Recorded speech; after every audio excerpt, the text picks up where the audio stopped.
Masalah sampah ini tentunya bukan jadi masalah baru lagi bagi kita. Ini sudah menjadi masalah pokok kita dari tahun ke tahun ya. Data terakhir dari Kementerian Lingkungan Hidup dan Kehutanan bahwa ada 72 ton sampah di Indonesia.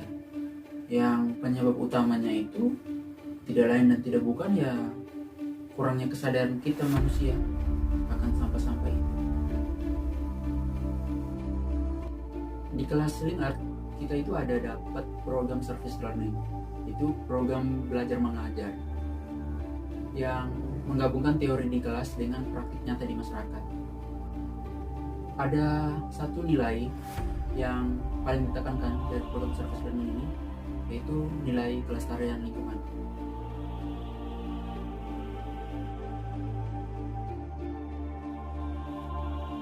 Masalah sampah ini yang menjadi dasar program service learning kami, dan tempat yang begitu dekat dengan kami adalah area Stadion Maguwo Harjo. Di situ kami melihat bahwa kurangnya tempat sampah di sekitar lokasi dan bahkan mungkin tidak ada tempat sampah. Belum lagi di area stadion itu sangat ramai pengunjung karena ada pedagang yang berjualan jajanan. Terlebih lagi sekarang ada pasar malam, pasti makin ramai lagi.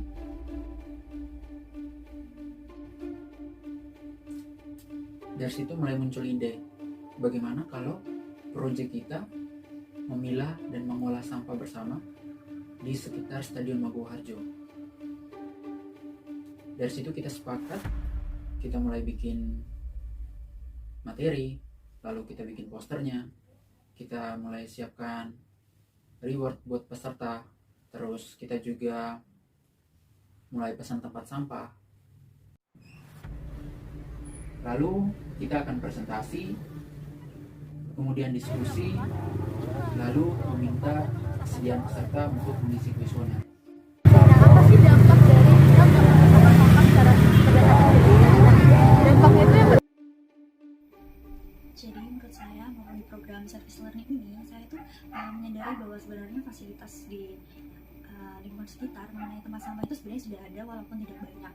Yang menjadi masalah kenapa sampah itu tidak dibuang di tempatnya dengan benar itu tuh adalah dari individu itu belum memiliki kesadaran dengan baik bahwa mereka tuh harus membuang sampah di tempatnya dan memilah sampah dengan benar, sehingga perlu adanya kesadaran dari individu untuk bisa membuang sampah pada tempatnya. Setelah mengikuti kegiatan service learning ini dan memperdalaminya, saya menyadari bahwa mengenai permasalahan sampah di Indonesia masihlah banyak dan bisa disebut sebagai gawat darurat gitu. Banyak cara yang telah dilakukan oleh pemerintah, namun ternyata cara-cara itu tidak ada yang efektif untuk menurunkan tingkat sampah di Indonesia. Hal ini membuat saya bertanya-tanya, apakah ini program yang salah atau ada sesuatu hal yang kurang? Ternyata saya menyadari bahwa bukan programnya yang salah, namun kesediaan dari kita masing-masing dari diri kita untuk menanggulangi dan merasa aware terhadap permasalahan sampah ini.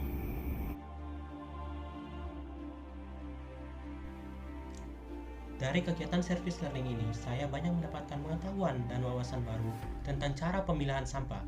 Dan juga ada niat yang muncul dalam diri saya, yaitu untuk lebih memperhatikan tentang permasalahan pemilahan sampah. Setelah mengikuti kegiatan service learning ini, banyak hal yang saya dapatkan. Salah satunya yakni menambah wawasan saya mengenai jenis-jenis pemilihan sampah, terutama B3. Oleh karena itu, muncul niat dalam diri saya untuk turut melibatkan diri dalam aksi pemilihan sampah dalam kehidupan sehari-hari.